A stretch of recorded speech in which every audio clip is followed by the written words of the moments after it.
আপনি নতুন ঝকঝকে শাহজালাল আন্তর্জাতিক বিমানবন্দরে থার্ড টার্মিনালে দাঁড়িয়ে আছেন। চারপাশে আধুনিক স্থাপত্য, বিশাল কাঁচের দেয়াল, অত্যাধুনিক চেক ইন কাউন্টার, শত শত যাত্রী। কিন্তু ঠিক তখনই প্রয়োজন হলো একটি ফোন করার, কিংবা পরিবারের সদস্যকে একটি হোয়াটসঅ্যাপ মেসেজ পাঠানোর।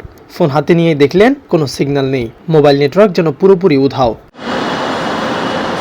প্রায় 22,000 কোটি টাকা ব্যয়ে নির্মিত দেশের সবচেয়ে আধুনিক এই টার্মিনালকে ঘিরে ঠিক এমনই আশঙ্কা তৈরি হয়েছিল। কারণ এত বড় অবকাঠামোর ভেতরে মোবাইল নেটওয়ার্ক পৌঁছানো মোটেও সহজ কাজ নয়। পুরো কংক্রিটের দেয়াল, বিশেষ ধরনের ইনসুলেটেড কাঁচ এবং বিশাল স্টিল স্ট্রাকচার সাধারণ মোবাইল সিগন্যালকে অনেকটাই দুর্বল করে দেয়। বিশ্বের বহু আন্তর্জাতিক বিমানবন্দরেও এই সমস্যা দেখা গেছে। আর তাই শুরু থেকে উদ্বেগ ছিল, থার্ড টার্মিনাল চালু হলেও যাত্রীরা কি ঠিকভাবে মোবাইল নেটওয়ার্ক ব্যবহার করতে পারবেন।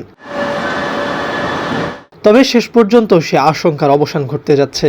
যাত্রীদের নিরবিচ্ছিন্ন মোবাইল ও ইন্টারনেট সেবা নিশ্চিত করতে সরকার অনুমোদন দিয়েছে 47 কোটি 63 লাখ টাকার একটি অত্যাধুনিক ইনডোর টেলিকমিউনিকেশন প্রকল্প।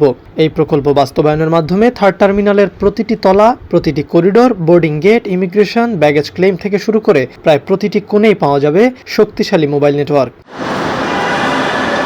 বর্তমানে শাহজালাল আন্তর্জাতিক বিমানবন্দর দিয়ে প্রতি বছর প্রায় 1.25 কোটি যাত্রী যাতায়াত করেন। প্রতিদিন গড়ে পরিচালিত হয় প্রায় 300টি ফ্লাইট। আর থার্ড টার্মিনাল পুরোপুরি চালু হলে যাত্রী সংখ্যা দ্রুত বাড়বে বলে ধারণা করা হচ্ছে। পূর্বাভাস অনুযায়ী 2035 সালের মধ্যে বছরে প্রায় 1,85 লাখ যাত্রী এই বিমানবন্দর ব্যবহার করবেন। এত বিপুল সংখ্যক যাত্রীর mobile data, voice call, online সেবা এবং ডিজিটাল যোগাযোগ নির্বিঘ্ন রাখতে প্রয়োজন হবে অত্যন্ত শক্তিশালী একটি নেটওয়ার্ক অবকাঠামো। সে লক্ষ্যে নেওয়া হয়েছে এই মেগা প্রকল্প।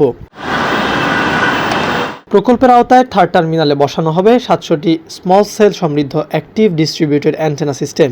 সহজ ভাষায় বলতে গেলে পুরো ভবনের ভেতরে অসংখ্য ছোট ছোট অ্যান্টেনা বসানো হবে, যা প্রতিটি এলাকায় সমানভাবে মোবাইল সিগন্যাল পৌঁছে দিবে।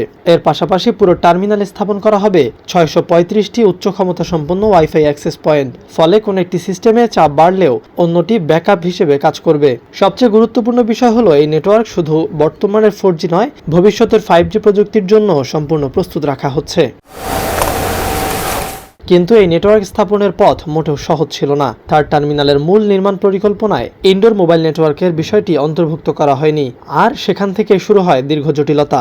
একদিকে সিভিল এভিয়েশন কর্তৃপক্ষ চেয়েছিল একটি থার্ড পার্টি অপারেটর পুরো নেটওয়ার্ক পরিচালনা করবে, অন্যদিকে দেশের মোবাইল অপারেটরদের সংগঠন এমটব এই মডেলের আইনি বৈধতা নিয়ে তীব্র আপত্তি তোলে।